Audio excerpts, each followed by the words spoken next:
Copyright in these lectures is either owned by the ANU or a third party who has licensed the ANU to use it. Students may use the recording for personal study only. No lecture may be communicated online, copied or shared without the prior permission of the ANU.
Okay, so let's continue with where we stopped last week. We were talking about familialism or the business group, right? And we talked about why they could be the interest conflicts. Particularly the interest conflicts are mainly lying with the controlling shareholder and the minority shareholder. And we mentioned briefly before of dividend. Right? So if the company pays very little dividends, that means the cash flow are staying in the company. That will give the controlling shareholder more control of those cash flow and possibly may steal from the minority shareholders, right? That's why the dividend payment could be a way, pay less or pay more might be used as a way for the controlling shareholder to exploit the minority shareholders.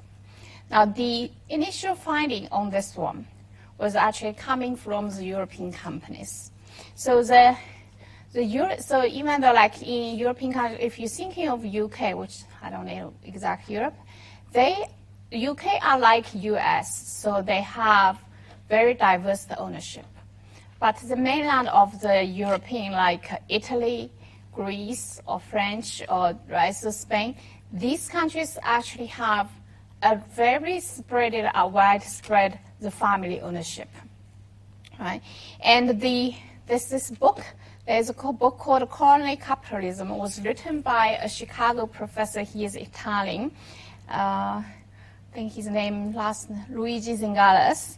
And so in his book, he actually arguing that the cronyism, which is doing business based on relationship, or right, are actually more even pronounced in the West European countries than in Asia. That's his argument. But he is an Italian, so he might be more biased, right? Thinking it's more severe in their own country. Just like the Chinese thinking, we are really doing all business based on relationship very severe in China. So, but that is the idea of, how the Western European are actually very much like Asian, have a lot of family ownership and have a lot of style doing business with crony capitalism, right? But the European countries' dividend payment format is very different from Asian countries. The biggest pattern is in those family-controlled firms in Europe, they have much higher dividend payment. Right, so this is sort of giving another puzzle of, since we're saying, to reduce the conflicts of interest between controlling shareholder and a minority shareholder, you need to pay more dividend, right? But why is that actually not happening in Asia? So we're going to keep talking about this one. So now, first, let's show some the ownership control in Western Europe and East Asia. So there's Europe and Asia, right? So looking at whether it's controlled by family, the European country have 43%. The Asian countries have 37%, right? So the European countries are much higher.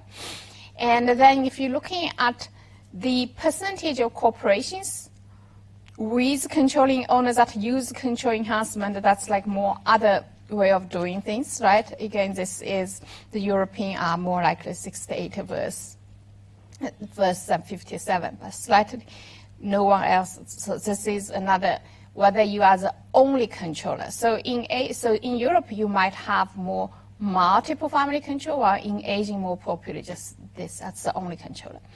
And the percentage of corporations by forms of control, again, so the control in Europe, so is whether you use the pyramid format or close holding or reciprocal holding. Remember the graph we showed previously, how the business group were cross holding each other, right, or the pyramid structure coming down. So what they show is in Asia, there's more popular with pyramid and cross holding, and also this sort of the more, how should I say it? So the Asian firms has more complicated kind of controlling in place. And then there's also the holding who is the largest controller, essentially. So this is just this on this table. I just want to show that the Western Europe apparently has a lot of family ownership, but it's a relatively simple format, right?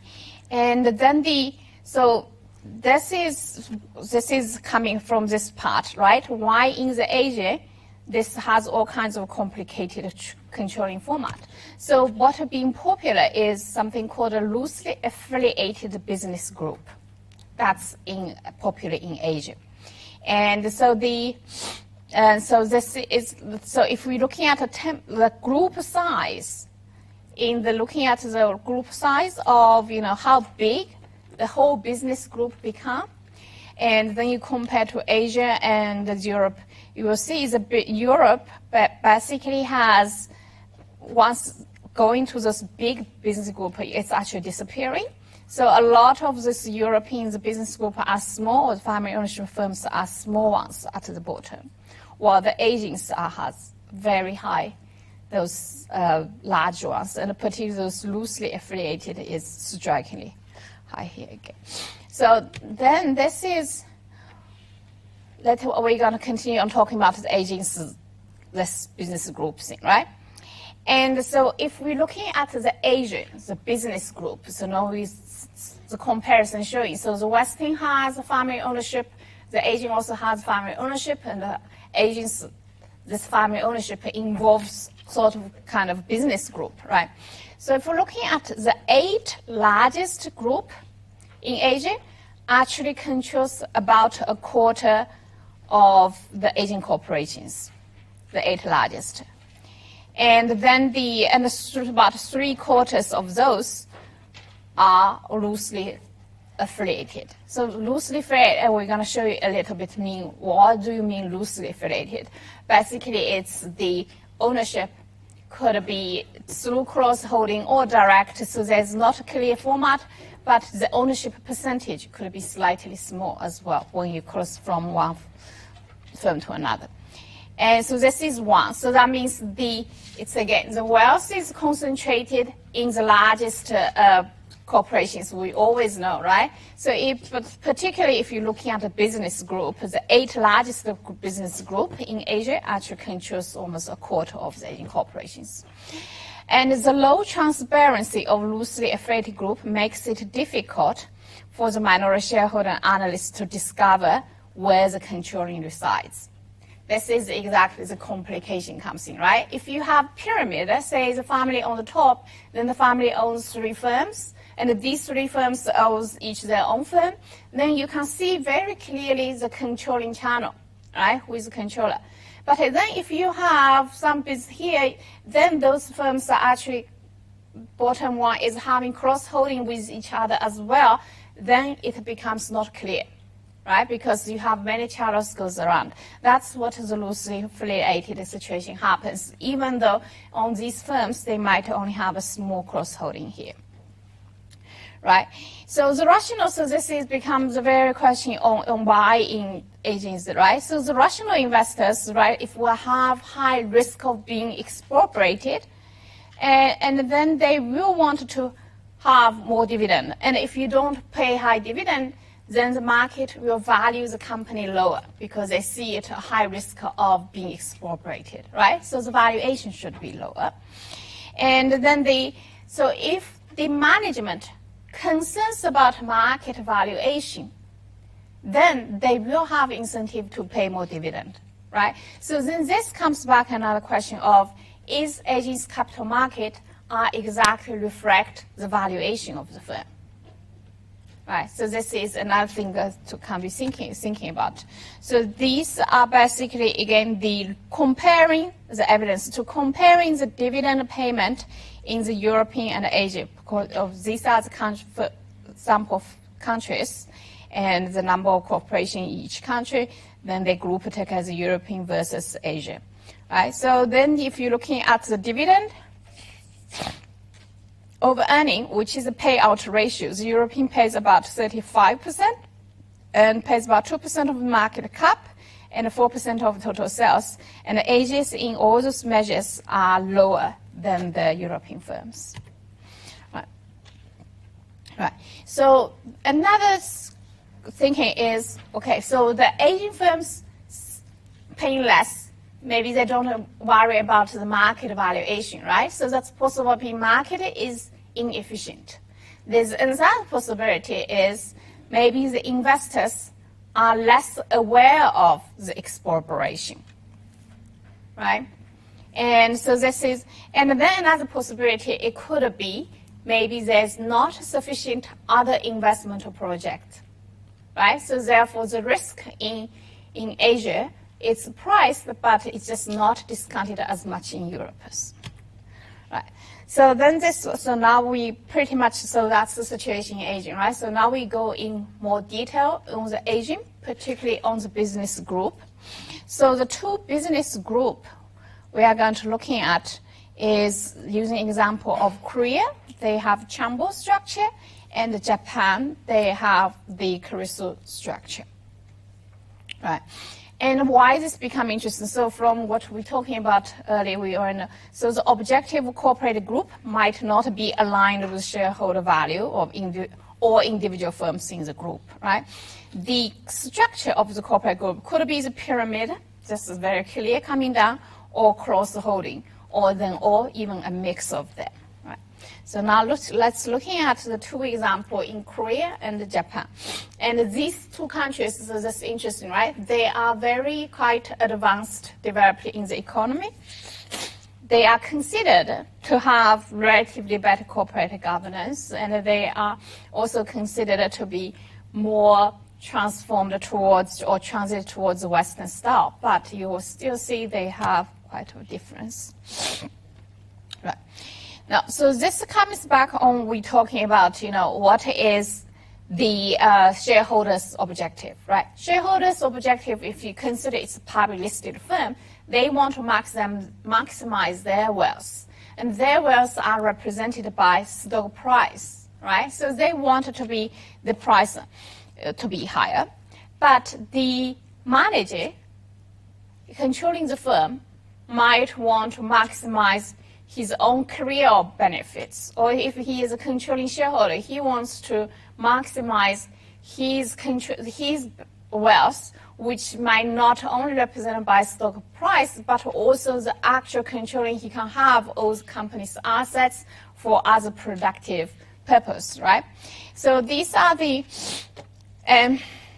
so there is this agency problem between the shareholders and the shareholder and the manager, right? So this is a very famous knowing in the modern corporation, the private issue, right? So widely held corporations and the ownership capital is dispersed among small investors like in US, right? But the control of those assets is concentrated on the managers. And so in that conventional tax view, because the textbook was all the modern corporation, a lot of knowledge are built based on the US, UK's model. That's why the conventional view, they always thinking that's because of this separation, you need a good legal system and the regulation, right, to control the manager or to hold the manager accountable, right? And the market has to be efficient. If the manager not operates the firm optimally, then the public market will allow the takeover control, right? Then the manager wants the firm, if it's merged by other companies, the manager might lose their job.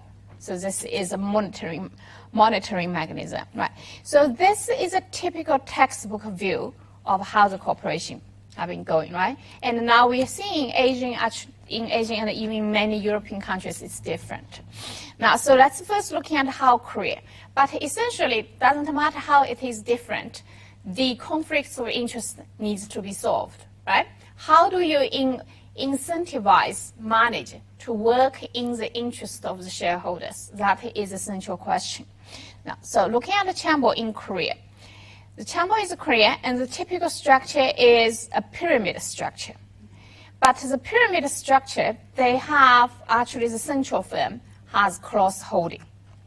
That allowing basically multiple pyramids coming together, right? If you have one pyramid, one firm, and with a lot of subordinate firm, one pyramid, and then you have another small pyramid structure, but the central of those central forms, the pyramid central firm, actually cross-holding each other. Now you sort of combine two business groups, sort of link even a larger business group, right? So that's it's called loosely. And typically those central firm has strong family control. And then the group consists of firms in very diverse industry. And also the financing with commercial bank that has been influenced by government industry policy. So this is a key difference between the Korea business group and the Japan's. Later we'll see if the commercial bank is sort of is outside of that business group, and so how much they involve actually will be sort of time varying of when Korea, what kind of industry policy they have. Right. So usually these commercial banks are not at the center of those chambers. Have you guys heard of chambers? You guys must have heard of chambers, right? Okay. Anyway. Right. So here we show some example of the big business group, the chamber group in Korea. The most famous one is Samsung and LG. You guys probably also know about it, right? With the digital products. And then Hyundai is the automobile. And the SKGS, these are relatively less known to you guys, but pretty much knowing like Doosan, etc. Right, so these are all the largest business group in Korea.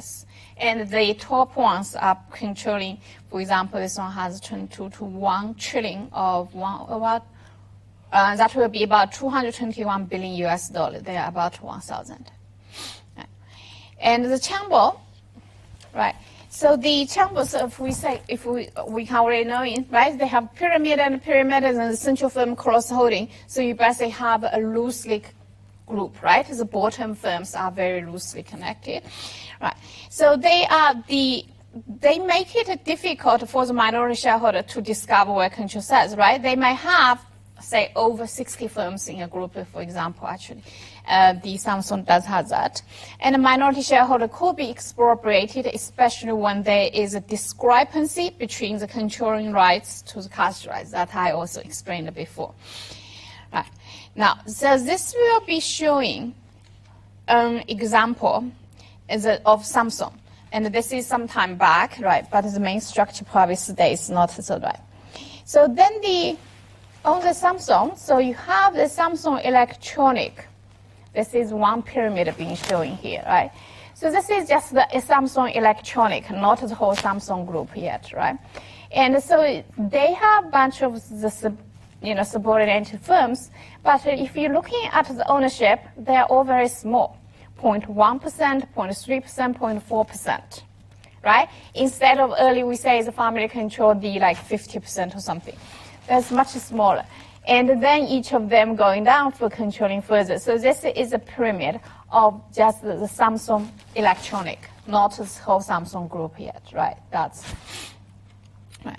And then this will be showing the typical ownership of, this is the typical example. So earlier we have a detailed example of, part of the pyramid, part of the group with one pyramid. This will be a typical of what the Chambord like, which join, hypothetical.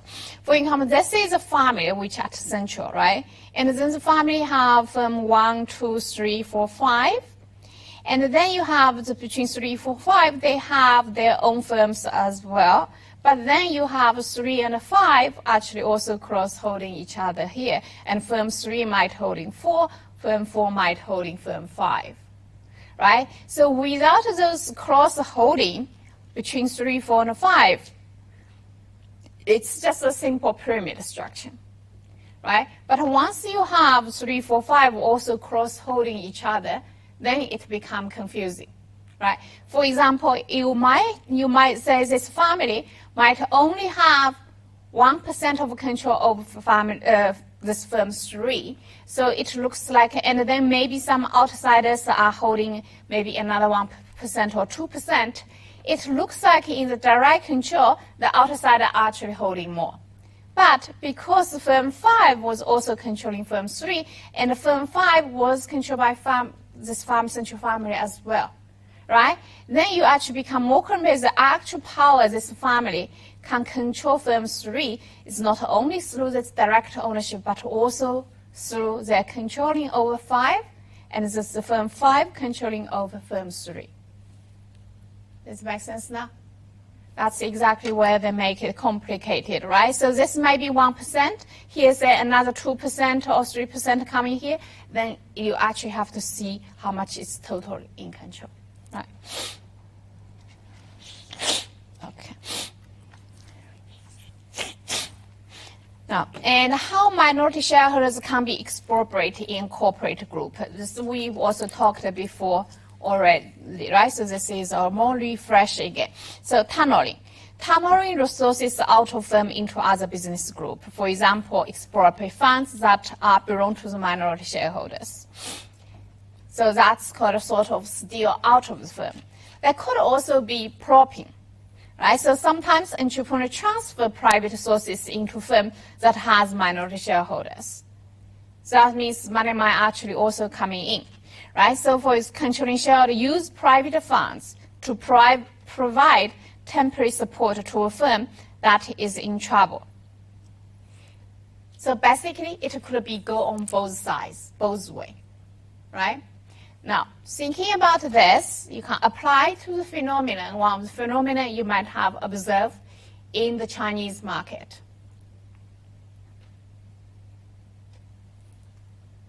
Go ahead.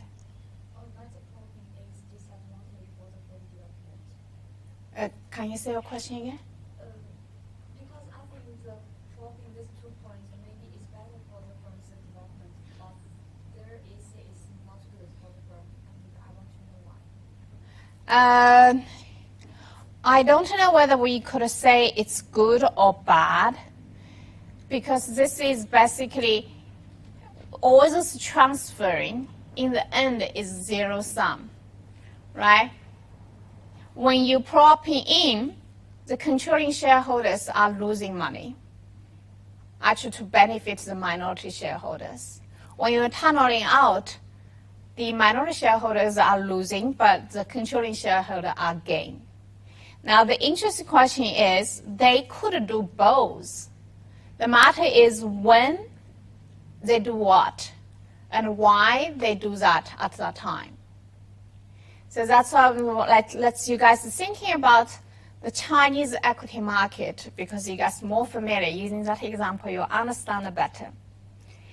So now a lot of Chinese firms, listed firms, as we have shown before, is through the partial privatization, right? Remember the graph we're showing? You have part of the firm now spin out, listed on the public firm, and then there's another part not listed, right? Or they have a controlling firm that's not listed, and then the subordinate being listed. That's we show the two different way of SOE being privatized in China. So now that doesn't matter. So now we have two affiliated firms. One is listed, one is not listed.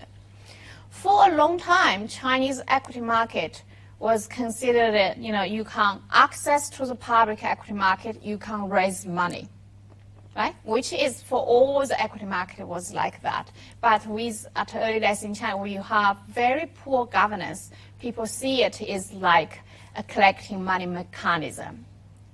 Now, in that situation, now the Chinese security regulatory, of course, have the regulation in place. For example, they were saying, if your firm's performance has been negative for the 2 years, then they have this flag, right? And then of 3 years, then they get investigated. Or on the other hand, they said, if you want to apply for seasoned equity offerings, that means you sell new shares to raise more money, then you have to be at least 3 years consecutively, your return on equity or return on assets have to reach certain threshold. And now this regulation even goes through, you have to pay out a certain dividend. And now with this regulation going on, now you think, what will be firm's incentive under what situation to do propping and what situation to do tunneling? For the propping, it's easy to understand because to achieve some requirement, for example, they want to issue more equities, there's some requirement for the asset size of the profit, so they can use the profit. Exactly. This kind of. Yeah, exactly. So they're propping up the listed firm's performance looks good, then the listed firm can issue seasoned equity offering, right? Then raise the money. But once the money raised in, they might invest in the listed firm, but they might tunneling to the other firm to do the investment, right? So now, this is whole tunneling and propping. But once you're thinking about it, if we don't consider who is gaining or who is losing controlling shareholder, but just look at these two firms, they're doing this, what it was looking like. It's like an internal capital market of allocation, right?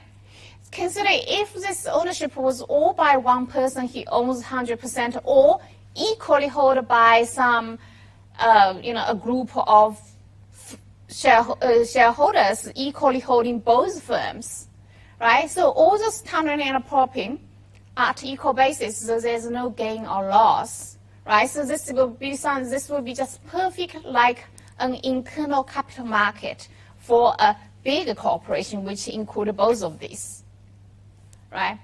Now the conflict, it becomes problemsome only because the ownership is disproportionate.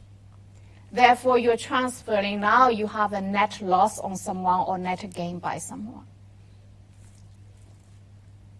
Make sense now? And then in China, you're thinking about, because the the partially privatization making the controlling shareholder control bigger portion, and the listed firm's minority shareholder only has some control, some ownership of the listed firm, but have no ownership of that unlisted firm. Therefore, there will be concern of the tunneling out would make the minority shareholder to loss. Right? Okay. So this.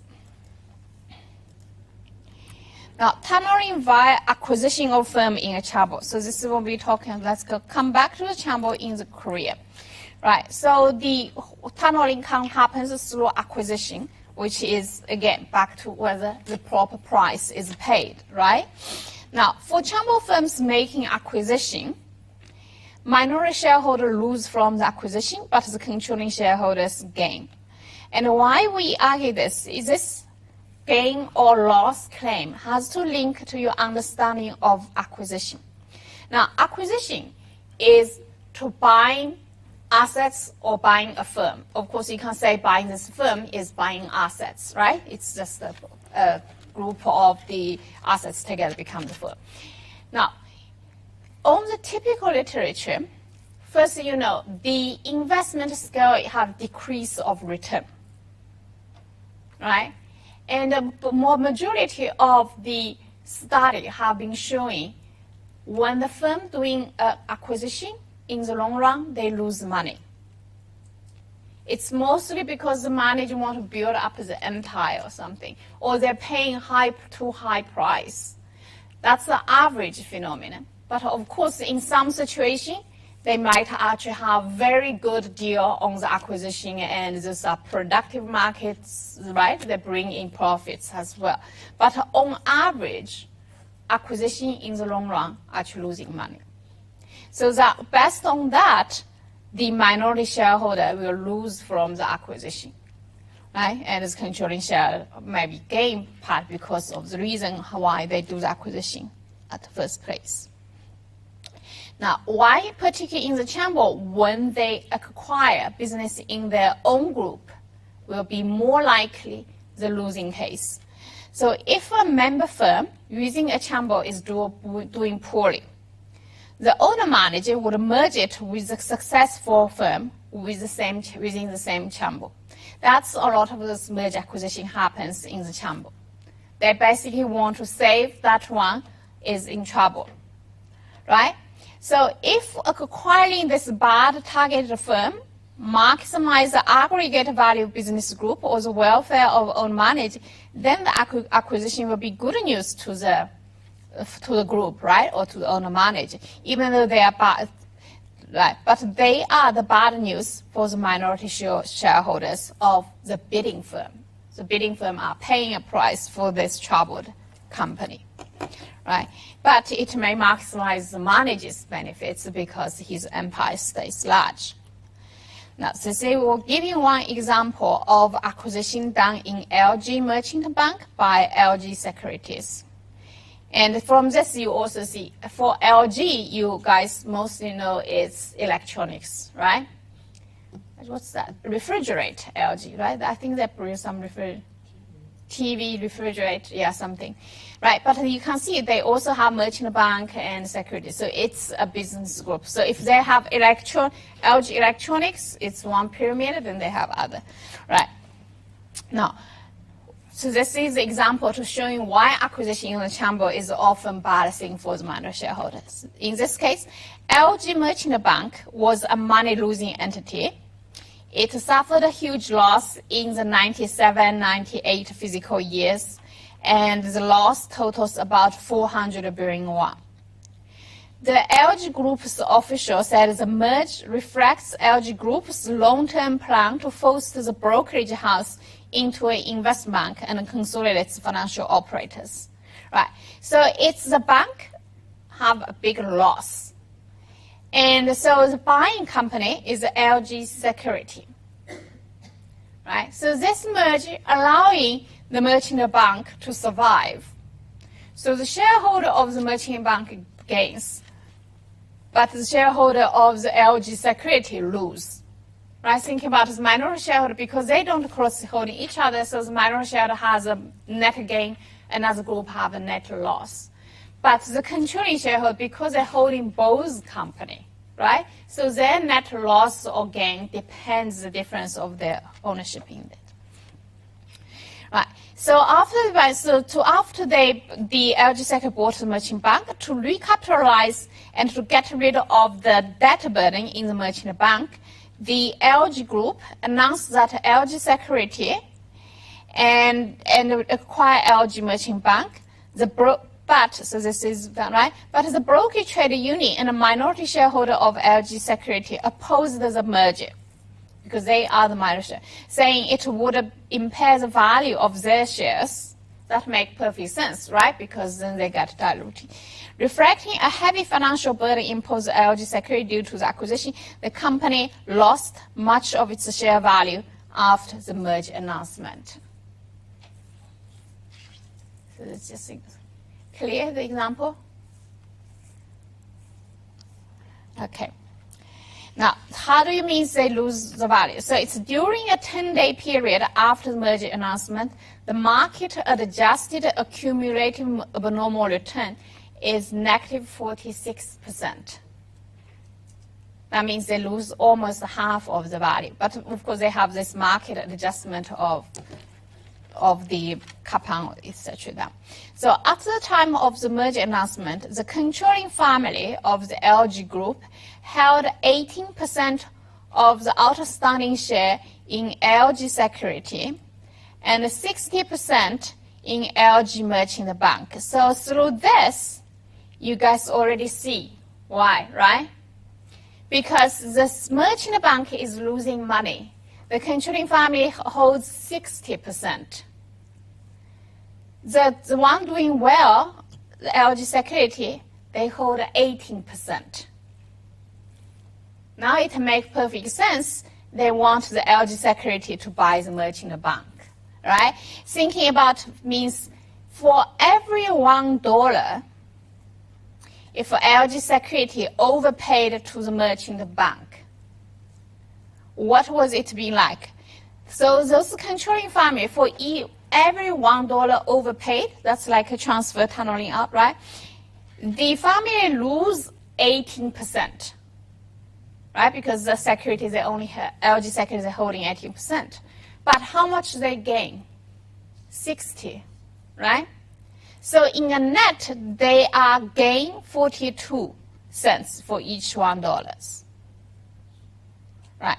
Now, who is being losing? So now, what happened to the rest, right? So this $1 is coming here, and so 18% was the loss to the family. Another 82%, the loss, who are bearing the other 82 cents of loss? The minority shareholder of the LG Securities, right? And who are gained? 60 cents are gained by the family through the merchant bank. Another 40 cents probably gained by the minority shareholders in the merchant bank. Right? So it's, in the net, the family is gaining about 42. And then on the market, one group of minority shareholders lose 82, another one minority group are gaining 40. Right, go ahead. There are two questions. The first question is, how could the LG Group deal with only 18% of the outstanding share to do this kind of? This is a very good question. Now, 18% looks like it's not enough to get in, say, 75% of vote or 67% of vote, right? Now, but in practice, thinking about who is going to vote. On the public market, the small investor, minority investors, you may hold 10,000 shares, you may have 20,000 shares, which comes to about maybe 0.1% or 0.01% of the company, right? So you have a very diverse, big group of minority shareholders. Are all those shareholders going to vote? Most of them don't. because they are, this small portion of ownership, it's the benefits of gain from fighting a war is not going to cover their cost, right? And many of the shareholders might even not go to the shareholder meeting or even send in the vote. Then practically, those who are going to vote are going to be the family. 18% will be definitely there. He's a controlling shareholder. Then he might have someone who holds 2%, 3%, 5% to be there voting. Now, as long as they gain a majority of those voting, the deal will go through. That makes sense now? Okay. Another question is that if we consider the market reaction, Mm-hmm. so for example, in this case, there's an abnormal return, negative abnormal return. So this kind of return also will be a damage to the Family. Yeah, That's to your the question. That's a very good question again. Now, this temporary job, right? The family is not going to sell the shares. So this temporary job looks bad temporary, but if the price converts later on, it will still be same. And to them, they are controlling those assets. They are not planning to sell those shares to cash out. Who are the ones who will sell to cash out? Minority shareholders. So again, when the price drops, the minority shareholders will actually suffer because they sell, they cash out. The family don't cash out. To the family, they have 18% of shares of this company. They control the actual assets of the company, right? But for the minority shareholders, they don't have control of the actual assets. Their wealth is fully, or the benefits fully reflect in the stock price. So in this situation, for the minority holder, the stock market, the stock price in the market is more important. Exactly. But for the major holder, the net assets will be. Exactly. The actual assets is much more important because yeah. Thank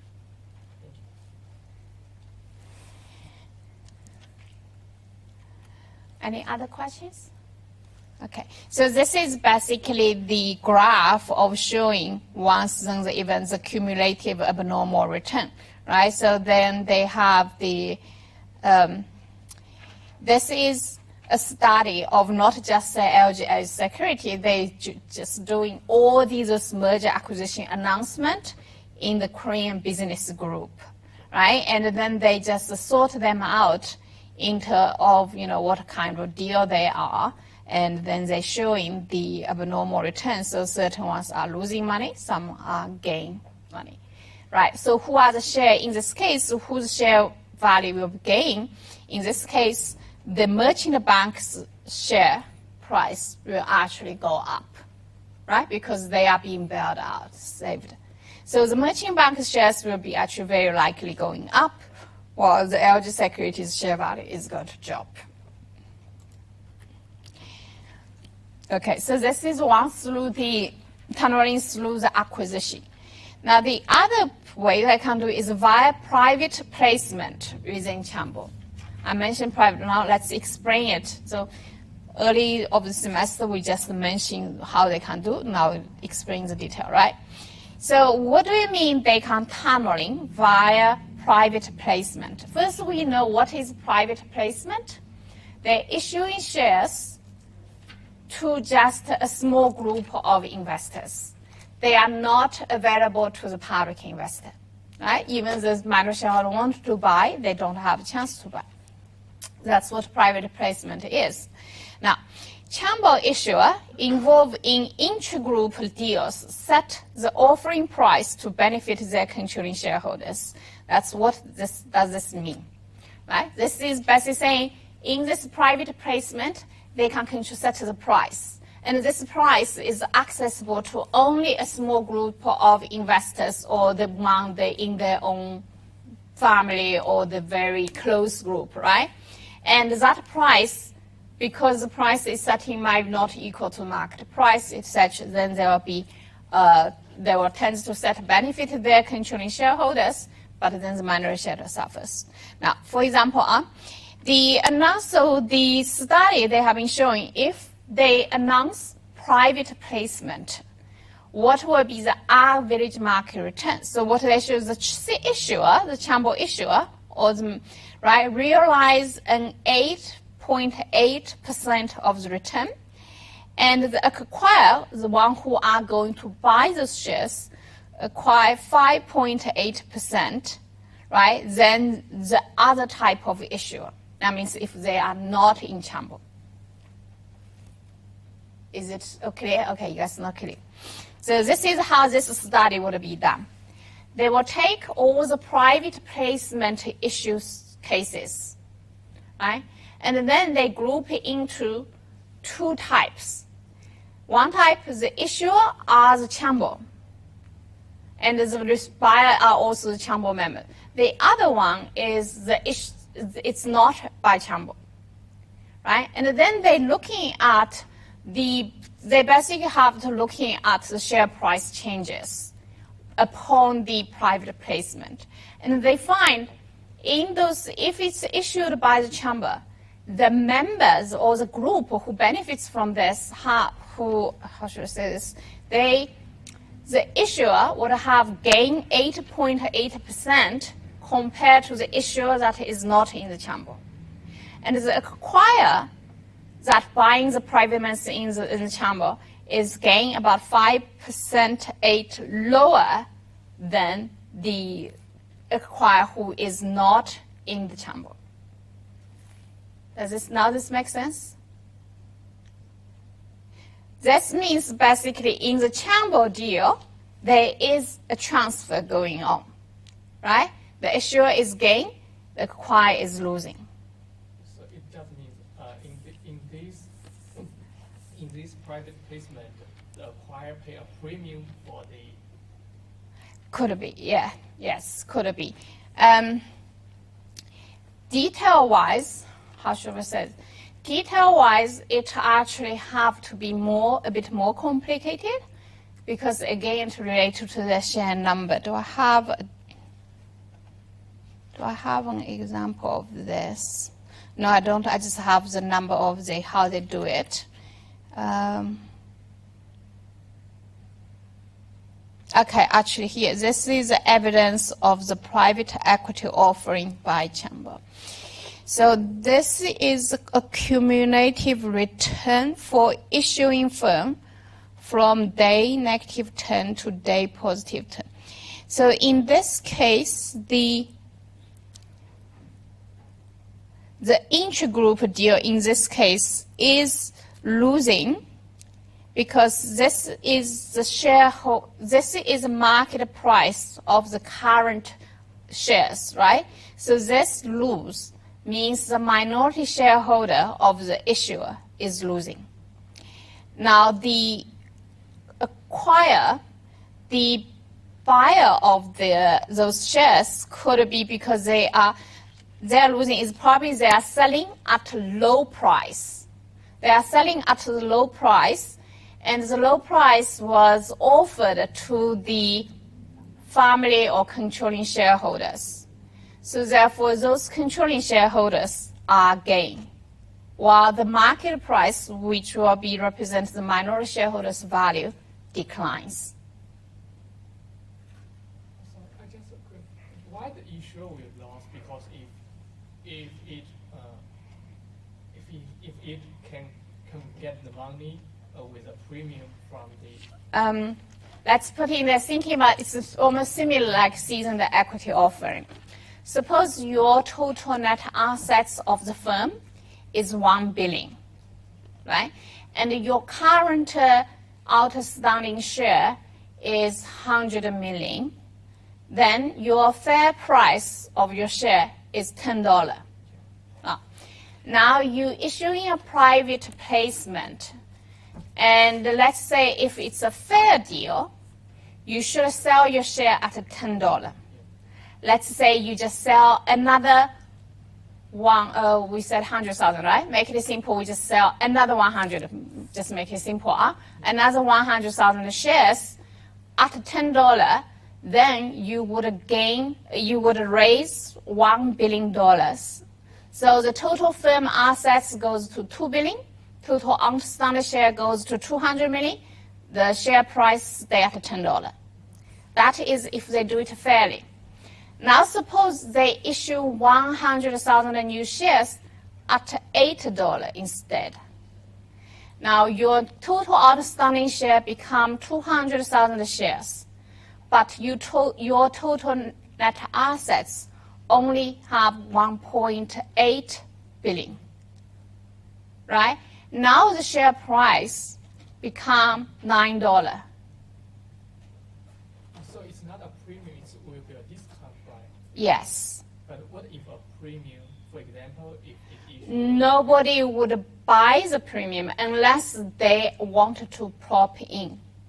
Oh, so the price can be used, if higher it's a prop in, if lower it's... Yes, but usually they do not use a higher price to prop in, because if you do placement like that, that prop in they cannot get back. When they do prop in, they often doing some other format, for example, sending you a loan or something, then they can get back later on. Okay. So, but now you clear. So they're typically at a discounted price. Now, in this process, who lose? Let's say, suppose the initial 100,000 shares, half were owned by the controlling family. Another half was by minority shareholders. Now, because the market value lose $1, so the minority shareholder on average, in this case, lose 50 million, right? 50 million. The controlling shareholder, the current market, of course, they also lose 50 million.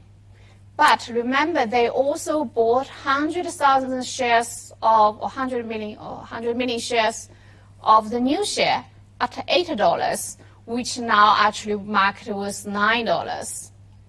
They actually, in a net, through that they gain 100 million, right? In a net, they are gain 50 million. So in this situation, if the buyer also a listed company, it will... The buyer, in this case, could be their family themselves.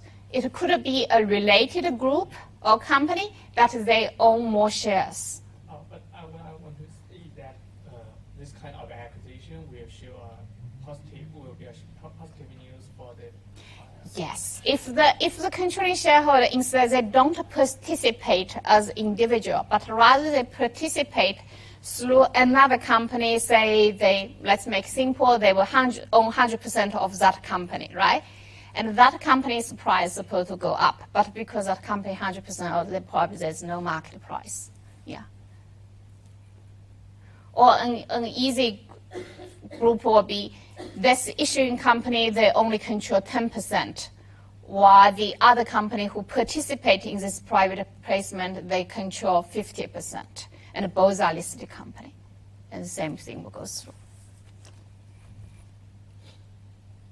Clear now? Okay, so that's the chance through private placement they can do, right? So any question on the chamber? Okay, now we're going to also talking about the Keiretsu.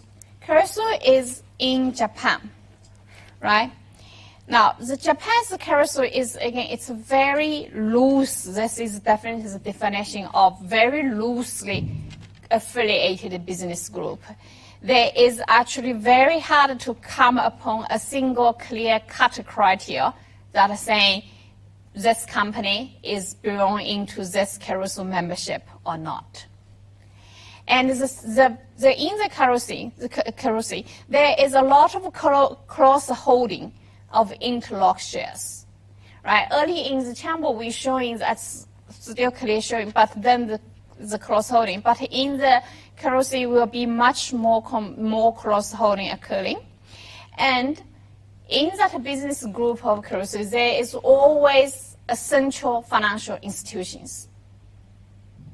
So basically, the bank is at the center. And the bank lending to those companies. And then those companies cross-holding each other. right? So that's kind of the bank also holding the equity of those firms. Now you can see the bank, because the bank has controlling a lot of things, maybe not necessarily always controlling, but they have a large bargaining power in how those firms should be run, right? So the bank actually have loans going into all those firms, but also the equity ownership they can vote. Now, if any one of the firm doing poorly, the bank have a choice, either let that firm go bankruptcy and the bank will lose money, or the bank can ask other company come on, buy this firm, or prop in some assets into that firm, right, to save that firm. And of course, this one being asked to prop in is actually tunneling assets out. Right? So that's this very distinctive feature in the Japan's business group, is this role played by the central banks. And if you're recalling in the, you guys too young to recording, around in the 97, actually before this Asian financial crisis, Japan's economy started going into trouble in the early 90s and has still been in trouble, right? And they had the words they use is saying that Japan's, a lot of those banks are zombie bank. Why they call it a zombie bank is basically the bank have a lot of bad loans. Those loans don't worth very much. If you do a fair valuation of their loan, the bank should go into bankruptcy. But because the bank has the tight relationship controlling of all those firms in the group, right?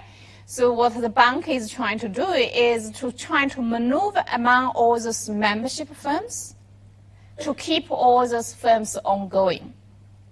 Then they can still run as if the loans are still okay, they can pay, they are receiving interest, they still go on. That's what they call it. It's a zombie bank. Okay, and so that's the 90s. Now, so then, because the bank has those firms that belong to this network, it's almost like a financing network, right? They usually have a lot of business like run among themselves as well, and then they have the president of group for sort of the major business person. And it can be horizontal or can be diversity or vertical carousels. That's kind of also industry structure, right? So that's the Japan's thing. Right? While comparison Korea's Chambo, we already said, right? It's a pyramid structure. The central firm has a cross holding. There's strong family holdings, the typical group. They are from the diversity industry, right? And the financing by commercial bank is more influenced by the government policy. The bank don't come into the central play of the business group in Korea. Okay, so that's the key difference between Japan and the Korea. And so this one is just showing the controlling of public trade firms in Asia, basically to show for Japan and Korea, there is a lot of family control in Korea and a lot of widely held by financial firms in Japan. Right. So that's, again, to simplify the business group's distinctive difference, right? Korea is through the family, Japan is through the banks. And so this one, showing basically the cash flow rights, etc. We don't have to go through the detail. Let's skip this one. But you already know the cash flow rights and the control rights difference. Okay, so this will be a graph showing how the corporate ownership in Japan could be looking like, right? So the large circle is sort of this in the middle, represent like the core member of Keresu. And then there are those small blocks, those small circles, sort of represent sort of the small companies that or the member firms that are in the group, right? And then the funny thing is then those central one, they actually cross-holding each other as well. And in this case, at least one of those central block will be a financial firms, will be like a bank. Okay, so that's, and so let's give you some example of how the Kurusu group like in Japan. Now, for example, there is the, let's looking at Mitsubishi Group, right? This is a group called Mitsubishi, and they have bank.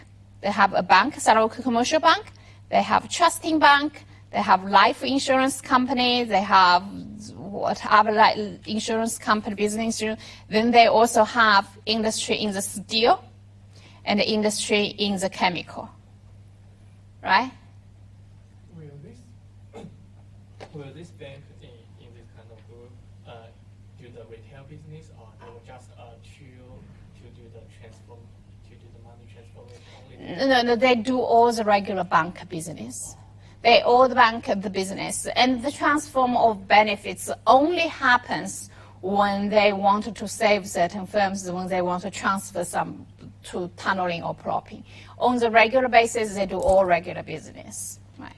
Now, like maybe this one more clear. So if Sawa Bank, they have one bank, one trusting bank, then they have this trading company and a company in the other industry, right? So if you compare, like for example, if we fit Mitsubishi into the example here, basically this could be a commercial bank, this could be an insurance company, right? This could be another industry insurance company, right? Then these could maybe the steel company group, or this could be the chemistry industry, yeah. Clear? Okay. Now, this will be another example of Toyota Motor. Now, in this Toyota Motor company, this is actually only showing the Toyota part, the automobile part, right? So the funny thing that is, you guys know Toyota very much, but remember what we're talking about. These are the Mitsubishi Group, right? Some submitted for you. They are each itself is already a Kurusu Group. Now you're looking at their relationship with Toyota. Toyota basically owns each of these Kurusu to a certain extent, right? They own 12% of Mitsubishi, 8% of Santawa, and 5% of Tokei. And then they, of course, own their own Toyota Group, 48%. And this is exactly where they're saying in Japanese Kurusu Group, it's very hard to define the boundary of the Kurusu. Right? Because you could, let's go back to this group here. This is one Kurusu group we have, right? But then basically you could have Toyota comes in, owns all of these as if it's a pyramid, right? And then the Toyota's company, remember we had all those Toyota's companies in motor, and those banks might actually make loans or holding equity ownership of the Toyota's mobile. So then you have this graph can be expanded.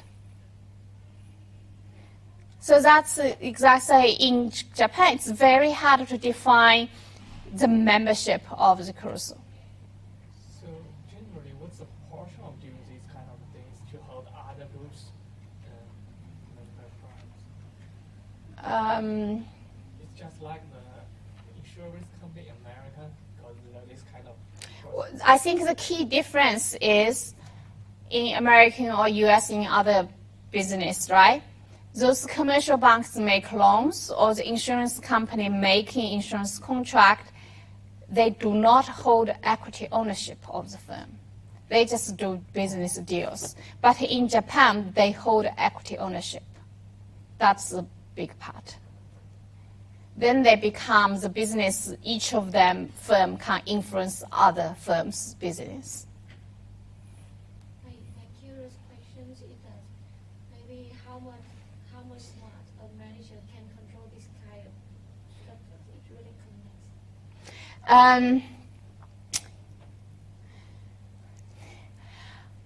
I don't think there could be one person essentially control, but the Caruso, they cannot definitely define where it ends, but they usually have a more concentrated group. Like this would be one of the concentrated group, right? And that's how they, for example, this one, each of these could be concentrated, it's relatively more concentrated group. And then each of those ones usually have a president. They call 社长. Yeah, there will be like one president for this business group. Yeah.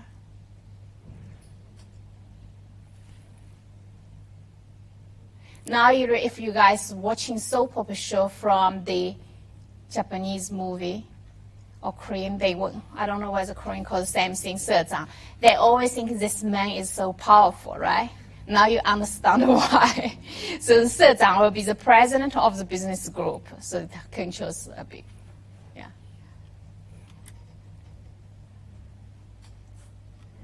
Okay. Okay, so now let's talk a bit more on the role of the main bank in the Carusi. The Meiji Carusi was formed around large commercial banks which provide stable financing to member firms. Right? The benefits of having main bank has been documented. Therefore, the bank-centered Carusi has been sought to provide a mutual insurance opportunity for member firms. Does this one understand? Right? This is basic mutual insurance. Right? So, for example, assistance during financial distress. If one firm is financial distress, the other firms can sort of come in. Banks rescue any clients. Right? The bank wants to support the clients, typically within their group, and often with the help of the other group members. Right? That's how exactly the insurance was happening. As a result, so if they keep doing that, as a result, the profits of those firms are going to be stable, right? Because if you're doing very well, the bank will ask you to help another one. If you're doing very bad, the bank will ask others to help you. Therefore, on average, every firm looks like they are operating reasonably well. There's not much volatility, right? So then they're also showing that the member firms, they usually tend to do low-risk investment strategy. And why is that? Think about it, you have this bank in the middle who want to provide mutual insurance to each other, even not the bank saying anything. If I'm running a firm and you are running a firm, and we know any one of us if you're doing bad, I would be asked to help you, right? Then I will have an incentive to watch you, not taking too much risk. And you will have an incentive to watch me not to take too much risk, right? So as a result, the member firms also have this mutual sort of monitoring on each other, making sure that don't be the one pull all of us down, right?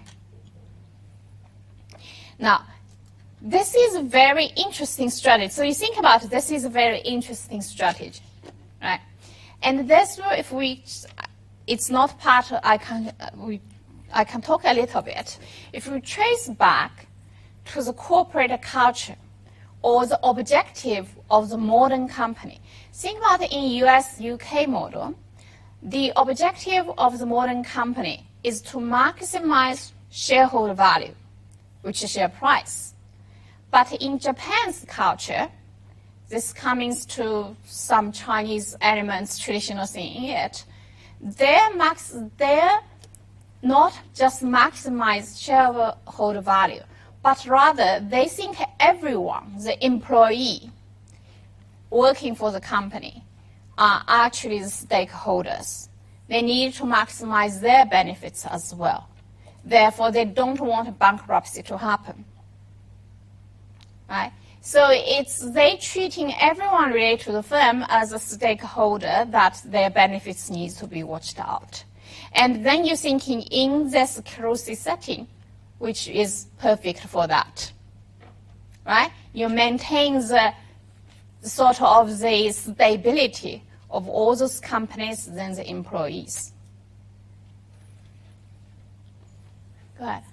But within that setting, if companies are not so incentivized to take medium to high risk investment, how would the competition be in industry? Because then I would assume that there won't be much innovation happening because everyone wants stability. So how would competition look like then? This is also a very good question. If you look at the individual, they are unable to take the big risk to do innovation, right? But thinking about they have a business group. And this business group of the overall will have incentive to compete with other business group, right? And they are able to do through their internal capital market, actually might be able to do invention better than independent companies because they could collectively put in the efforts in. Right? And one single company, when you take a bigger risk, you actually have no one to watch your back. But in this business group, they could, right? They could have a lot of members firms being supporting. So it will be depends on the group's strategy rather than an individual firm.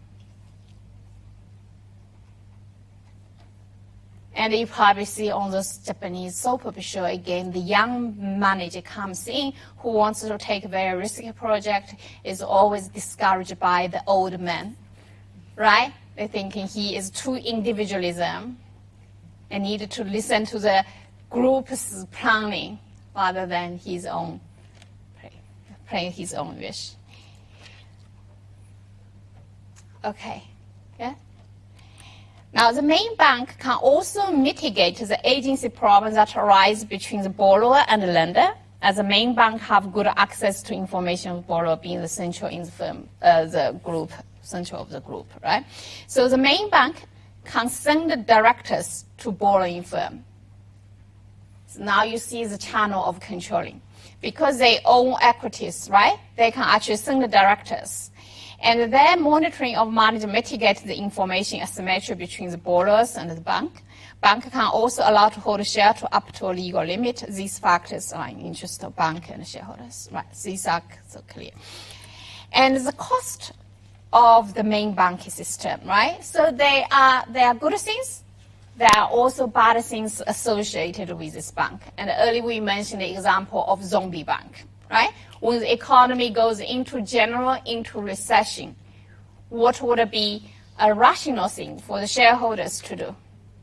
To just cut down some of the firms, right? Leave the core one, the best one to survive. But because of the main bank wants to keep everyone there, then they turn them into a zombie bank so that they maintain the whole group still alive. And that's one example, right? So the potential entrenchment between the bank and the group firms. So the bank might influence firm taking less risk project. We talked this earlier before, right? But of course, if they wanted to compete with others, they could also collectively do so. They can result in inefficient rescue of the firms. Right? There are reported evidence banks have kept alive zombie companies during the financial crisis. This will be, this kind of. I think actually not next lecture, just after our break, right? So now let's continue a bit more here. So the Kurusu, there's little evidence being reported on minority shareholder expropriation in Kurusu Group. But the cross-holding of share have been raised the concern about the role of monitoring of the shareholders. And I think I did, just give me 1 second. I forgot whether I put it here or not. Not on this one, okay. So because I want to talk about it here before we go further. So in this sense, what do you think of the governance measure of the Kurusu if we use the conventional governance measures like in US and the UK?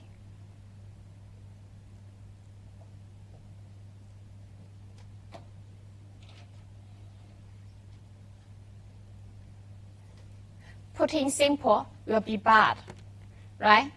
Because there is no independence.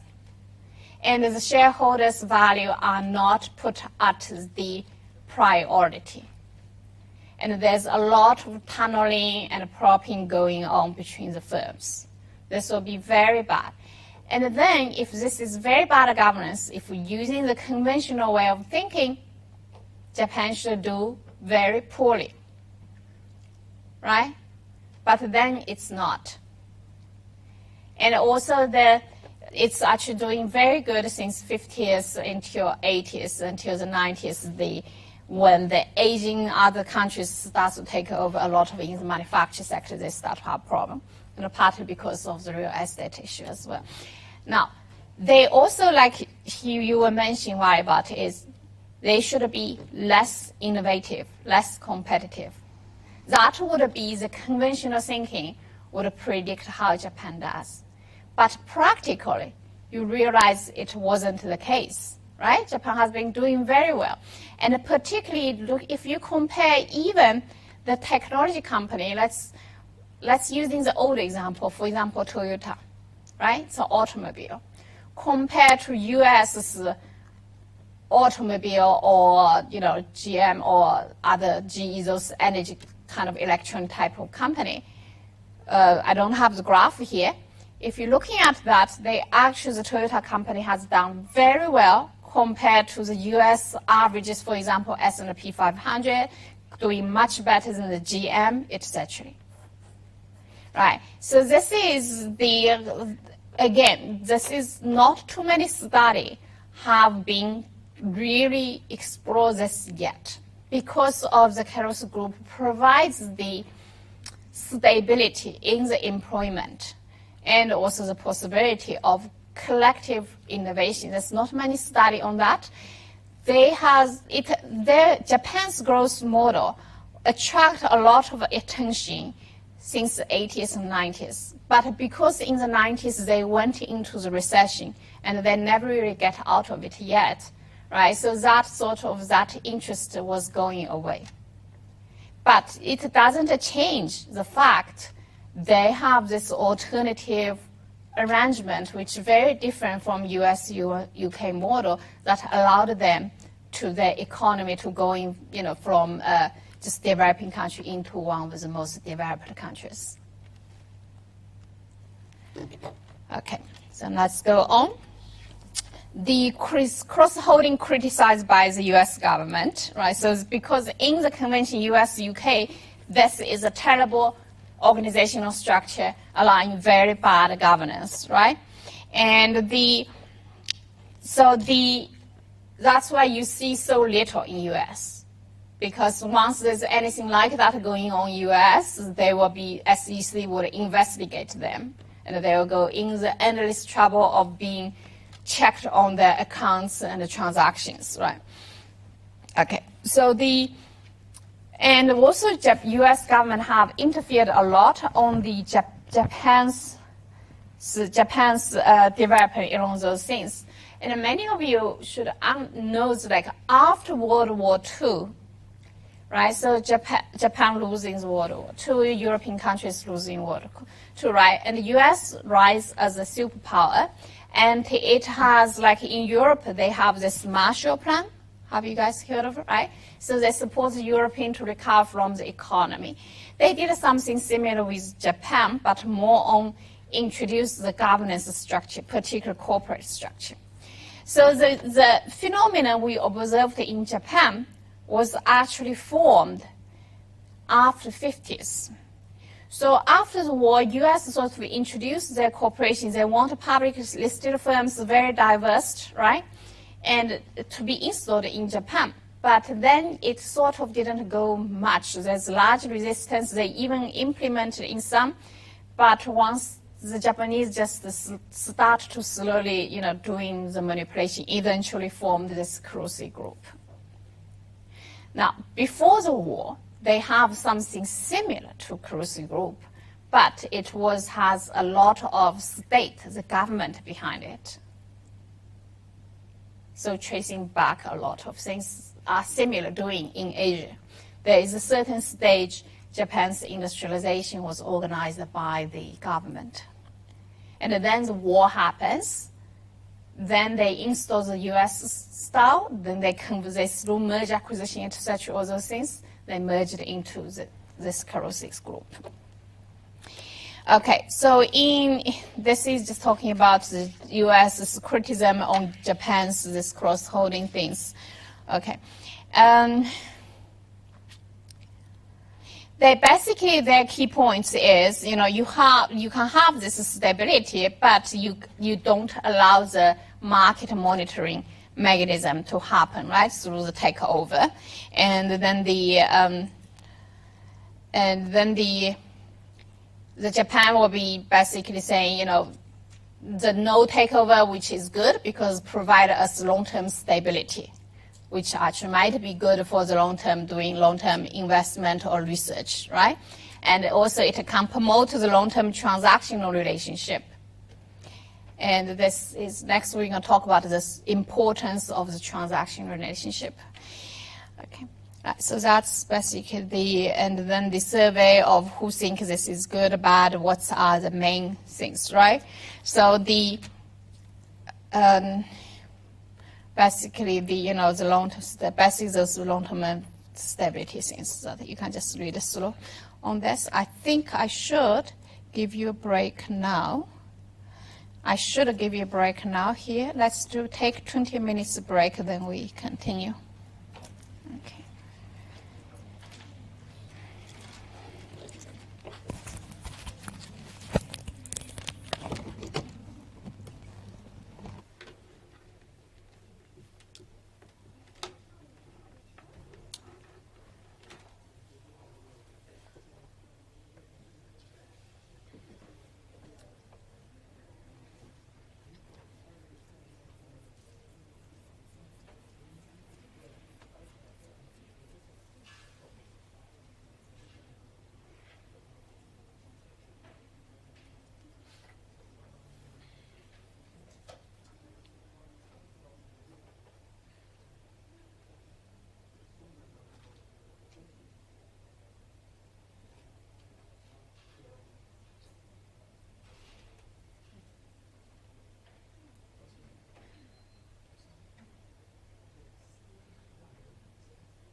seeking ACE, Australian Catholic University. So I asked her to help me check because maybe my grammar and my writing have a mistake. And she already checked. I think it should have your safe time.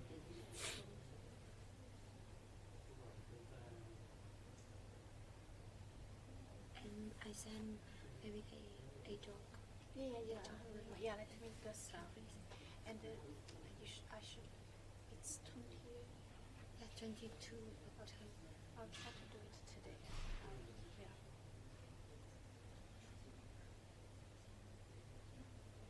Thank you, Professor.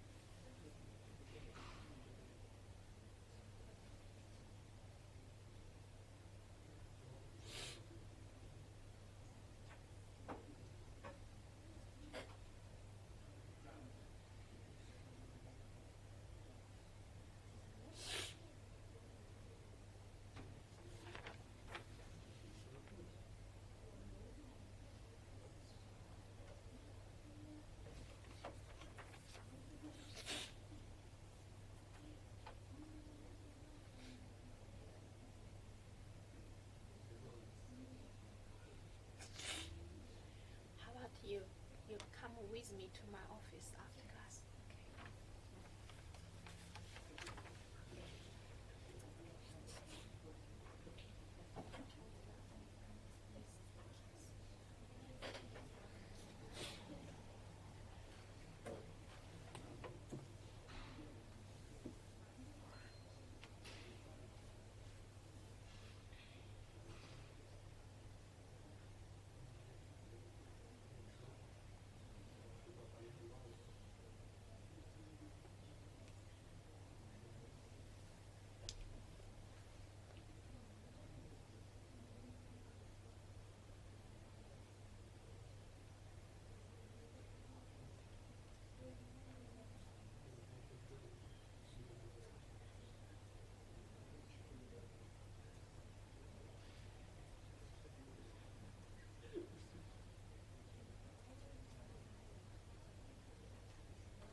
Okay, let's continue.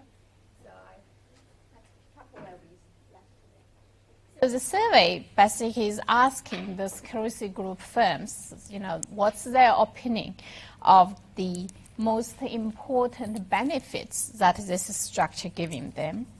And so coming out of the survey results, the top three, one is this cross-holding prevent the hostile takeover, right? And because it prevents from hostile takeover, they provide stability to the firm, to also the transactional relations, right? And the third one, in this process, they provide long-term stability, both in firm's operation and share prices, etc. And then there's other benefits as well, right? So the key benefits is this prevention hostile over, provide stability, and the long-term operation. Now, the other effect of Caruso's cross-holding could have been coming from, because they're cross-holding so much, they influence each other, the shareholders tend to not voting that much, but because this provides this quite a stable structure, there's not too much of the conflicts requires this big conflicts to resolve, right? So those stable shareholders, then as a result, they often don't sell the shares, right? They hold the shares for long term. This is an additional stability comes in. But from governance point of view, they will say, oh, then you don't speak up, right? And then because they don't sell, there's less liquidity on the market as well. Right, so that's the basic of the cross-holding. But you can also from this see the concepts or this philosophy of Caruso is very different from the US-UK model or how they think, right? So here we're just using another example of this corporate culture clash in this. So this Olympus, that is a Japanese, you guys know, is making the camera, right? And they at a certain time point, they hired a British CEO. And I don't have to read this, but let's just tell you, basically the idea is, then this CEO comes in, and then he operates in this Japanese culture environment, and there's a lot of clash. And then they particularly, he find there is an account that is sort of just to cover up the historical loss, right? And the major holders or the commercial banks, none of them wanted it to be brought up. They wanted it to just be covered and going on. And then here in coming out of the Western culture, given they already have a clash, sort of want to demand a clear saying on this, right? And then clash goes worse, this starts to the board kicking him out, right? And then the CEO brings to the court, right? So there was a big sort of fights. But then still, the bank, the major shareholder, Toyota, Mitsubishi, none of them wants to go to the court either. So in the end, they have an out-of-court settlement, and this ex-CEO get paid a big sum of money. Yeah. So that's basically the crash because of this corporate culture issue. Right. So this stability of the, so the funny thing is this stable shareholders percentage is actually going up. It has sort of kind of the going up in the this ratio of stable shareholder percentage is coming down, but then from year to the changes. Actually, what's going on? The ratio of the total. Oh, the ratio of the total they going up.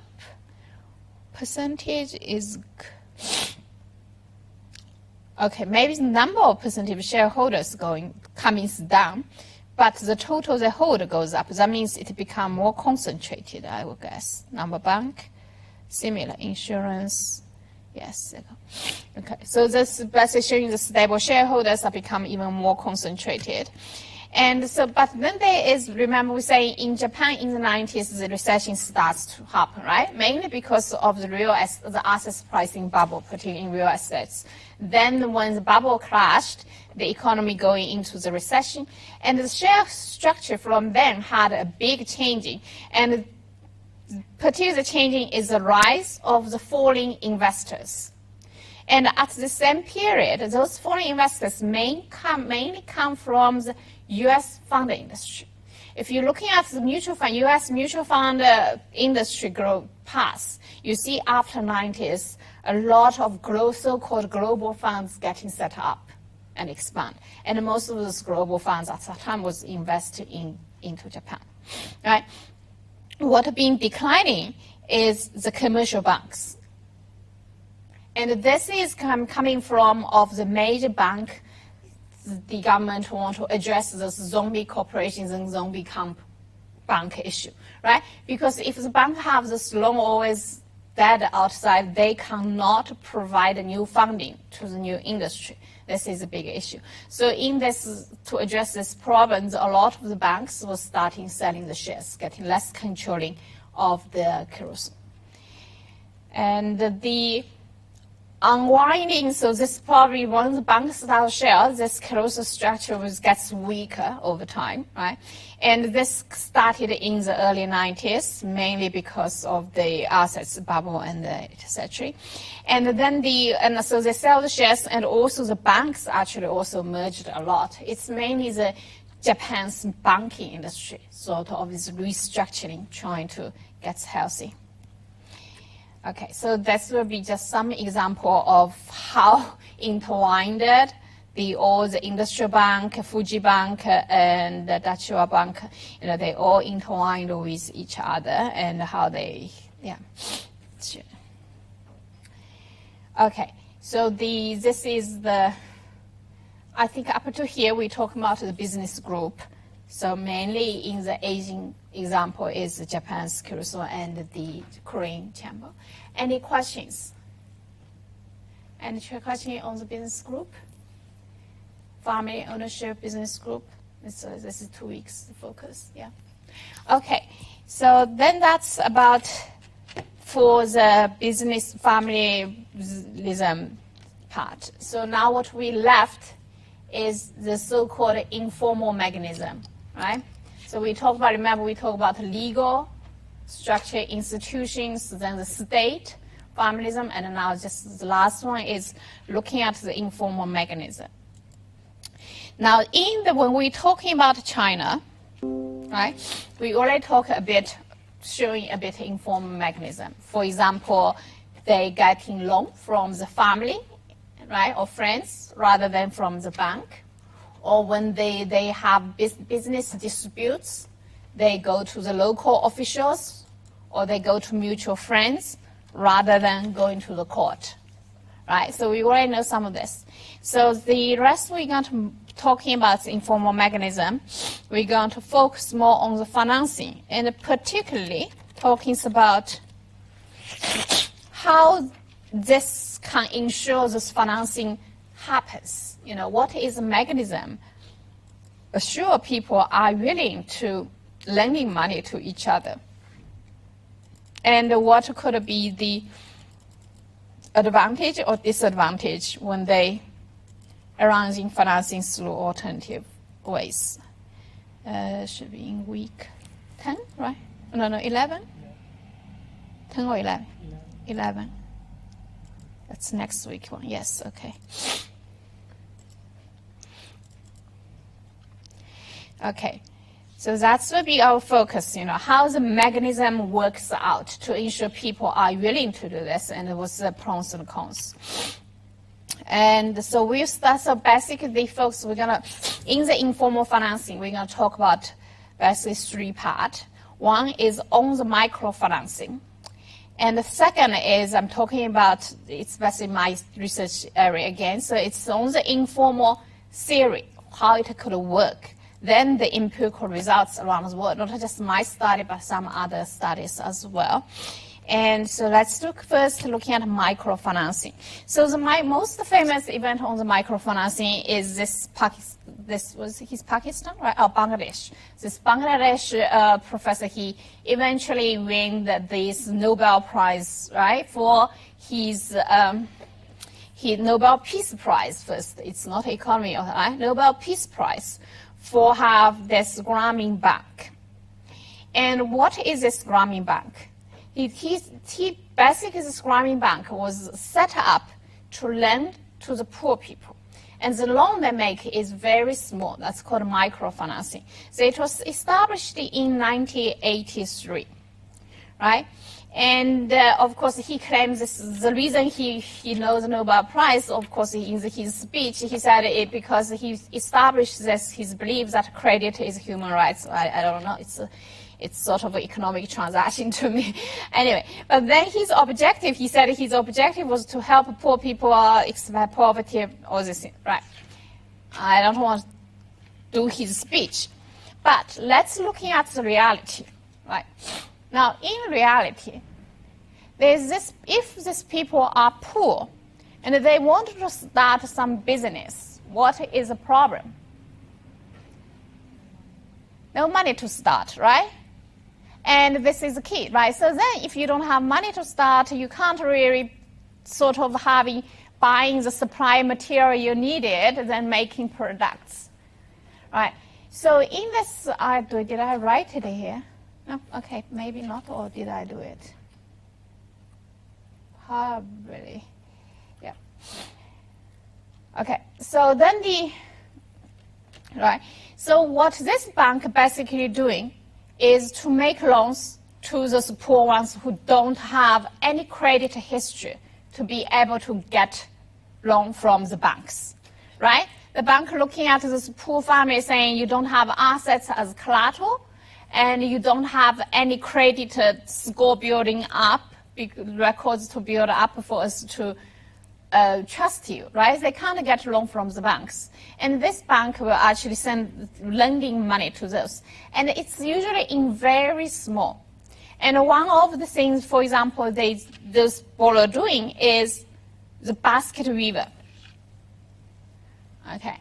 So this is the basket weaver. So, you know, and this is again more, I probably didn't write it here, but the detail if you goes more, who are doing the basket weaver? Guess. Women and children. There is an interesting thing is, where are the men in the poor family? But it's, of course, many of them in the poor family work very hard as well, but on average, somehow strikingly, it's often the women and the children who are living out of the poverty. So then basically he will make the loan to this woman, and they will buy the material they needed to weave the basket, right? And then after they weave, they sell on the market, and then they return the loan. That's basically one of the very basic example of how this bank works. Now, let me say something controversial here. Nobel Peace Prize, right? There are some people criticize him as well. And the criticism based on the interest rate of those loans. What do you guys think should be the interest rate? Rationally, they should be very high, right? And because you have no assets as collateral and no credit records, right? And then the transaction cost for the bank officer to do is very big as well, right? So it's not like if they're making a $1 million loan, 1% of interest will give them 100,000 interest. That is way enough to cover a lot of trips they make, right? But this one, the loan officer has to go into the village. And then this one family might only borrow $100, right? And if you charge 1% of interest is $1, there's no way they can cover that, right? Even say 10 villages making this loan, the total loan goes to $1,000, right? Therefore, they have to charge high interest rate. But the criticism on him was saying, oh, this is like a loan shark because the interest rate is so high. Because in some situation, the interest rate can go to almost half of the loan. Right.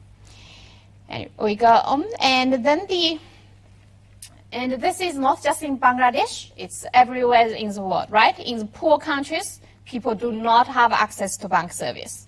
For India, about 40% of the population do not have bank accounts. And 75% of the Indian population still lives below $2 a day.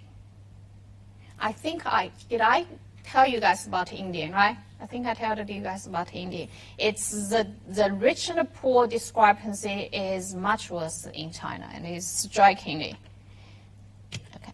Now, financing of small capital. So you have principle of diminishing marginal return to capital. So what this would say about those small business? The return is actually high, right? Because they started very small investments, return is actually high. That's why those REIT baskets, they are also able to pay high interest rate because the return is also high, right? And so enterprise with small capital should be able to earn high returns to their investment, but they have no access to financing, right? There's a lot of profitable projects and that can help the poor family getting out. Everybody could be better off, but the institutions are not able to do that. Banks are not willing to make hundreds of these small loans, $100 loans to the villages, right? So then this has this dilemma of the small enterprise.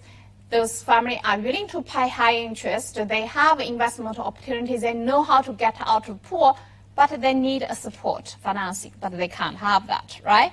And that's exactly from how the Grameen Bank was built. So in this needs, basically money should flow from rich deposit to poor entrepreneurs.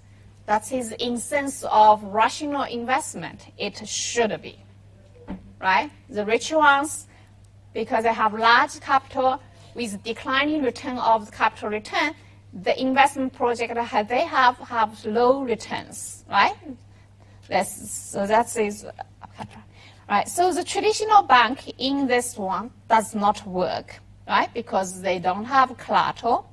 They don't have information about the individual borrower, and it's very costly for the bank to collect information. And the bank may also have the regulatory restriction on how much interest they could charge, right?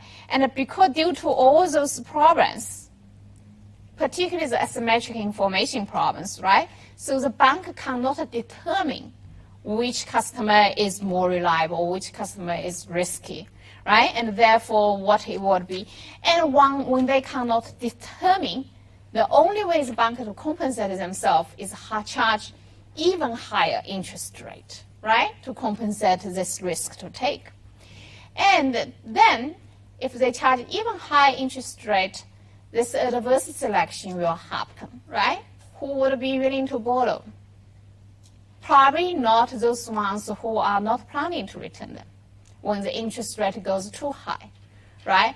The reasonable businessman would looking at their project and thinking, yes, does this interest rate will allow me to still making profits, right? When the interest rate is too high, they saw, okay, my profits are declining so much, they're not much for me here anymore, I'm not going to do it, right? And only those ones thinking, oh, I don't care, I'm just going to take really risky project, borrowing. Then this whole lemon market issue will get worse, right? So in this cycle, so it's the traditional bank just can't overcome this problem, right? And now, why microfinance can work? Right? Microfinance, why? So they have to do something that the traditional banks cannot do to overcome the information problem or the adverse selection moral hazard issues, right? And how they do it. So this is a mechanism they introduce is called a joint liability, right? So for example, this is the innovation done by the Grameen Bank. Once we explain, it's actually very straightforward, and the Chinese people in the 2,000 years ago have been using it to discipline the farmers. Okay, once you see it, joint liability, right? And so basically this mechanism allows the poor borrowers to act as guarantor for each other. If you guys know good history, you know, yes, the Chinese people did it 2 years ago. It's Qin Shi Huang's time already did it 2,000 years ago to have the farmers watching on each other. Now, the standard, or even on the military scene, the standard bank loan relationship is like the borrower himself gives the bank a collateral as guarantee. That's the traditional standard bank, right? And if the borrower cannot pay, their collateral will be seized by the bank. Now, in this joint liability arrangement, the borrowers are going to be the guarantor for each other, right? So basically how they do it is the loan contract are going to involve groups of customers, right? The group forms voluntarily, who you want to get in together. See, there is already a selection, right? Thinking if you are in the village and you know that a bank is going to make a loan to you, but the bank wants a group of you getting together to take that responsibility. Who are you going to have as in your group, right? The bank don't know who is reliable, who is not. But you as a person living in this village your whole life, you know, right? So therefore, there is already a selection of borrowers. Some information is getting, as much information is getting solved, right? So then when those individual comes together as a group, the loan is made to each of them as a group, right? And then they have to be jointly responsible for all of them. And in this, how the loan is made within the group, there could be alternative arrangement. Some of them, maybe I have here. Yes, I have an example here. Say the group consists of 5 borrowers, right? The loan will first go into 2 members, then the next 2, then the fifth one, right? So the cycle continues as long as they're being repaid. So the first 2 person paid back, then the next 2 person will get a loan, then the 5th person gets a loan. Once they're paid back, then goes back to the first 2 loans, right? So in this way, now what happens to those members? They have incentive to watch each other, but also help each other, right? The 2 person in the next 2 line wants to make sure these first 2 members are doing right, to make sure the loan is going to pay the back so they can have the loan, right? And even if these 2 have some business difficulty, these 2 are going to help, right? So again, now not only get over the information selection, now they get over the moral hazard issue, right? They have the member to watch their behaviors. And if even the initial member behave bad, the other member will step in, right? So then if one member defaults, and if the fellow member do not pay off her loans, then the whole group will be denied loan subsequently. Right. So this arrangement gives the incentive to all members to do it right, to pay back, to monitor their fellows, and to select responsible partners. Does it make sense? How this joint liability arrangement actually could make?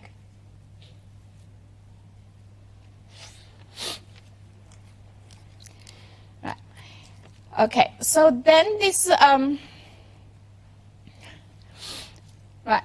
So now this is how the loan works. Now, if we give a comparison, I'm just going to give a comparison of the Indian's financial system of the performance of those medium-sized financial institutions, right? So this are the total assets and the return on the assets. If you're looking at them, the return on the assets is slow, but the return on the equity has a big variation, right? And then the profits, on the profits margin is very high, and the cost of each borrower also varies. But looking at the size, average loan balance per borrower, this is actually coming to much smaller, right? So this is, but they are performed pretty good. So this is the Indian evidence. Then this one, looking at this is, for the last page, for the MFIL Benton, how could this achieve that the cost of per borrower is only 6%, but the return on assets is over 9%? This is the return of the microfinance bank, microfinancial intermediation, right? So this is a return on the equity of the bank's assets performance. Well, this is the cost per borrower, means it's like, remember the bank we talk about overhead cost? Oh, it's not the interest. No, it's not the interest, yeah. Because this is the performance of the microfinancial intermediations. So those small micro banks making small loans, right? So each loan is like only $92, around $100, yeah. But the return on equity is pretty good, right? So that's the, and their size, those size is also small. Even the banks themselves is about less than $100 million US, right? Instead of the usual big bank, it goes to billions.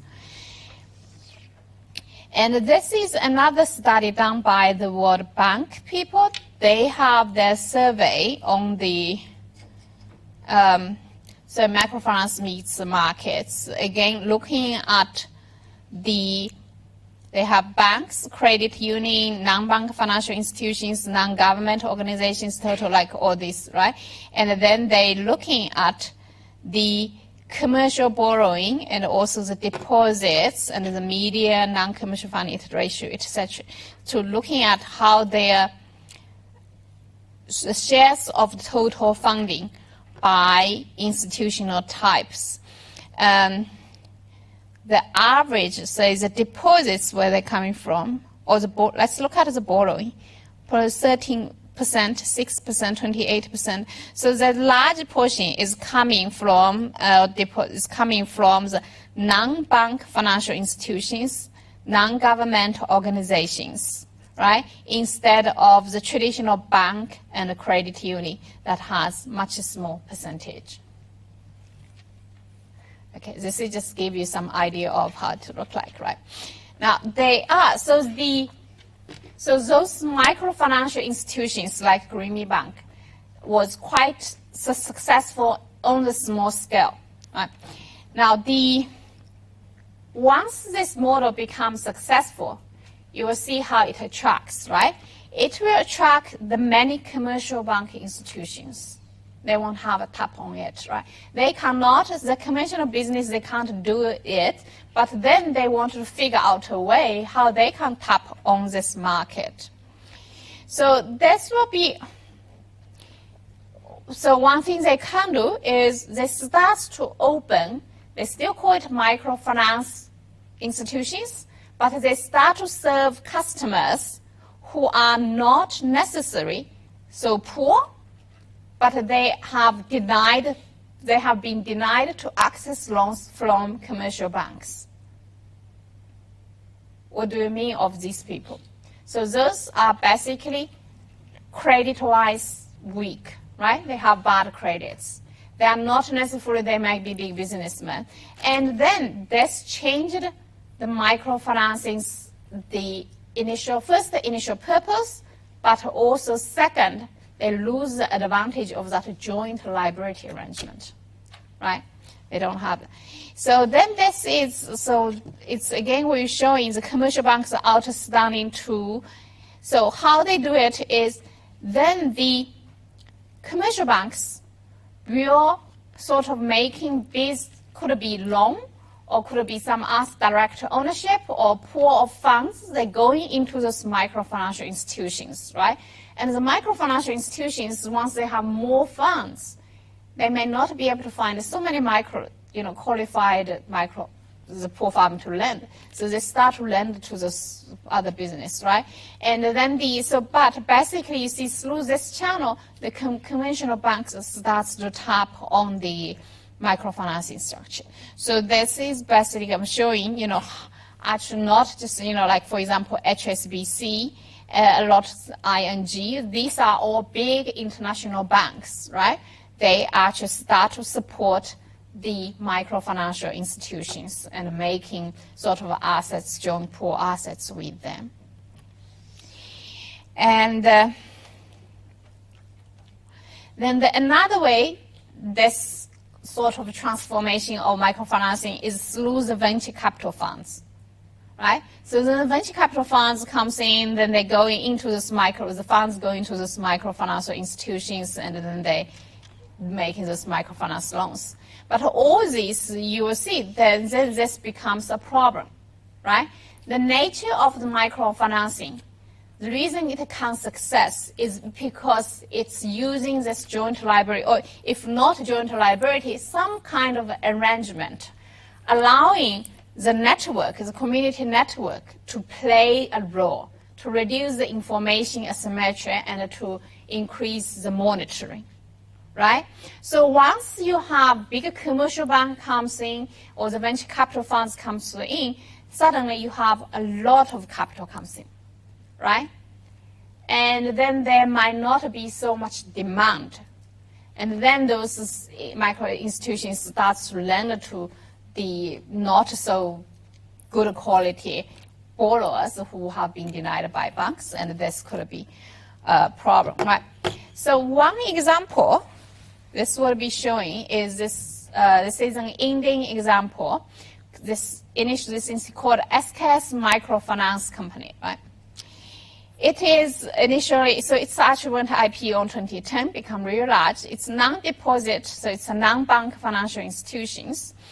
And so it engaged in business providing loan that has no, and doesn't have inventory.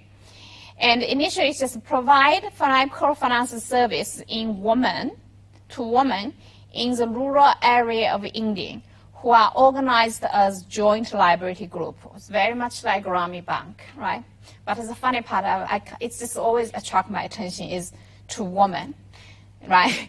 It's somehow, when I travel to many countries, not just India, even in Turkey, and you going down to this rural area and you see what happens is the women are working. They may carry the children on their back and they are still working. And then you see the men sitting around having tea.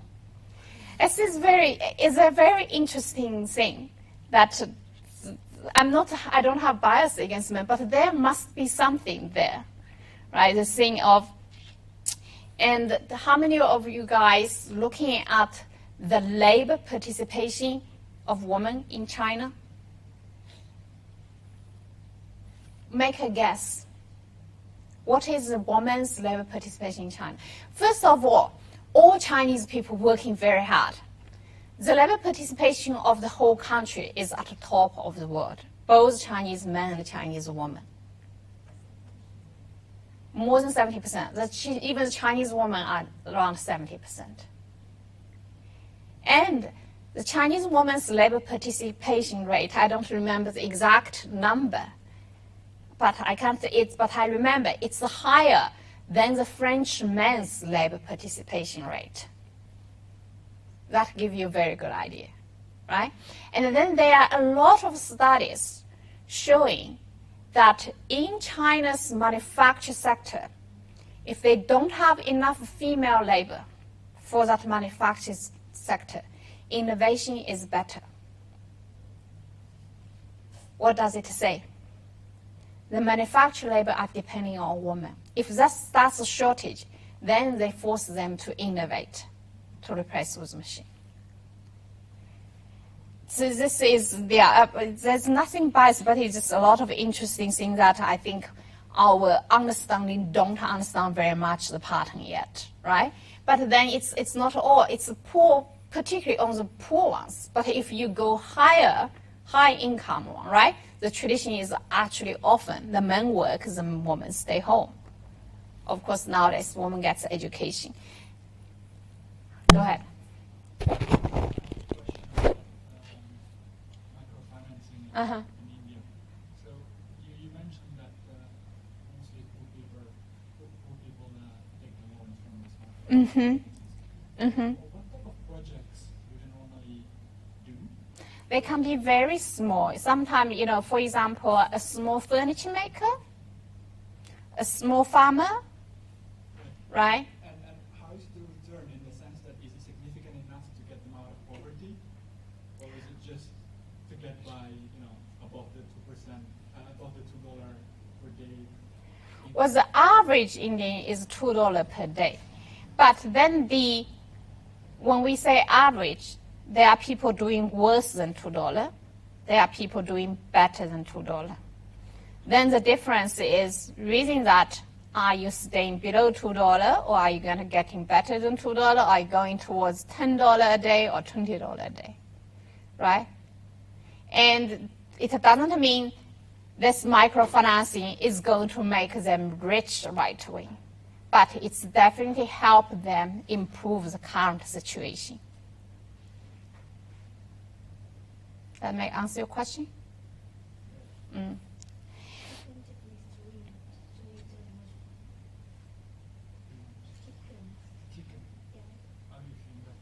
Yeah, raise chicken, same thing. Make a loan so they can buy little chicks. Then several months later, they sell the chicks or sell the eggs to buy back. That's which point, right? Yeah. Is it just like a one-time loan, or you can keep on? You can keep on going. For example, the real basket early one, they will just keep doing it, right? Now this one, for example, this one is doing the loan is actually much longer, I think. They run about 3 to 5 years. And then they do the individual, but then later they also actually start to tie up with insurance company as a group insurance to provide the insurance to the members. It's long, right? So then this company gets really large, and eventually it was listed and also engage startup because the mobile phone has become popular in recent days, right? A lot of us starts to install the app on the mobile, or they do the loan with mobile. Last year in this class, I actually give a case of microfinancing, of how this microfinancing start doing like little things, then to the phone and then to Apple, right? Okay. Oh, and one last question. Is there evidence that shows people who started with microfinancing after some time, they can get good credit rating and then access bank institution? Or is there evidence? Or do you just stay in microfinancing? I don't know the transition. That's a very good question. I don't know evidence on the transition, but there has been study of, for example, they compare, they're looking at, particularly this is very often in India. There's a lot of field experiments are being done in India. I come from India. So one project, if you guys are interested, I think was called, I forgot the name, which was initiated by 2 MIT professors, but later on I think they even getting World Bank support, etc. So they run many field experiments, and one of the experiments is basically to have this microfinancing to the village. And then after several years, they were, 1 year, 2 years, they just keep tracking the change, right? They compare the villages' overall well-being to other villages that they were not in the experiment. I mean, this is kind of cruel, but they also have limited funding anyway, right? They can only help some. So the evidence is very clear. Once they have access to financing, their life gets much better. But many people don't want to go to the bank to borrow money. Because actually, for example, in my home country, in the bank, they always require you must have collateral. Always have collateral.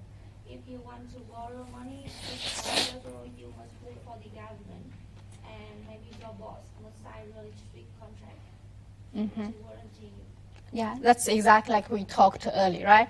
So if the traditional bank, you have to provide a collateral, and if you fail, you lose the collateral, you go bankruptcy. But in the microfinancing, because they do this joint liabilities, right? You can get in loan without a collateral first. Second, you have this mutual sort of help from your member as well. So when you take a project, there's always certain risk. Even you just raise chicken, right? There might be risk of the chicken eating something bad that was just a body, or the little chicks dies, right? If the loan was coming from the bank, now you probably have to go bankrupt somehow, getting really bad situation, right? But if you are in the joint liability of microfinancing, your member could help you to get through this stage. They will pay back the loan together with you so that they can get loans, right? The whole thing can go on. Okay, good. Can I ask, usually, what's the real cost for this kind of, Cost. the interest rate? can be very high. They are not exact. All the studies I have been shown don't exactly give in the number. But I saw people, so the criticism on this one, particularly on this Gravy unit piece, right? They says the rates kind of even half of the, and then he said this is like loan sharks, right? So it's, but the evidence having shown you giving them access to finance is helping them better. And the high rate, as we explained, is probably also reasonable because risky, but also affordable because the high return on these projects. They are small projects but they are high return, right? And so this is the company that get listed, right? Doing very well and listed in 2010. And now let's looking at what happens on 2012 listed the price drops, right? And they think the so there's some, you can read this, right? So the politician from the state of Andhra Pradesh, so you must be know the one region in India, where microfinance has made the deepest inroads and where SKS has its headquarters, have held micro lenders responsible for the suicide of 57 people. I don't know the detail, but it's because they are making loan in poor villages, and then sometimes, the bad business situation, maybe the whole group failed or something, right? The whole joint liability group failed, or maybe it's a clash with the traditional structure of the culture. The Indians will know better with this, right? And so I don't know the detail on this thing, but this is one problem. And then the microfinance institution problem may also have deep roots. The growth of microfinance has reduced the local politicians' ability to use rural credit tool as patronage. Did you guys understand what's this saying? Conflicts of interest, right? Previously, without this microfinancing coming into the village, the local official has power, right? Because they control some of the credits. They have, right? And now they can use that power of credits to controlling people. But now because the microfinancing coming in, it's sort of a direct conflict with them. So there's other problems. Okay, so these are the issues, right? Because they are dealing with a poor group of people, that's a lot of kind of things happen. And then also when they expand too big, they may tap into areas they not should be. Now there's another example of Bank Rakyat in Indonesia, right? And this is rate goes up, but this is price actually goes up. And this one goes in IPO in 2003, right? But it does very well. So you can see it's not always one story, right? So this one versus rest one. Okay. And so this is also, this company now also listed on NASDAQ and Frankfurt. So this is a very successful story, not only get listed in Indonesia and become international large. Go ahead. I'm from Indonesia, so I know that bank, but that bank is, it's not mostly because of microfinancing, it's because of they're the only bank in Indonesia who's launched a satellite. So mostly I think it's because of that, not because of the financing aspect. The satellite is a different industry, right? Or are you saying? It's for their operation. It's only a bank, but I mean they launch a satellite for their operation. For their operation. That means it's a bank so big they can make the major investment using satellite to support their banking operation. So this is big. The profits are still coming from the banking. Or unless they're also using satellites for other people, renting out for other companies. Right. But, Yeah. But I mean, I don't think that the price increase is due to their microfinancing activities. That's why the satellite activity itself can increase price.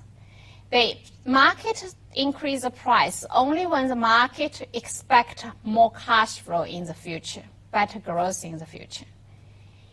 So you have to either link the two, I don't know so many detail of it, right?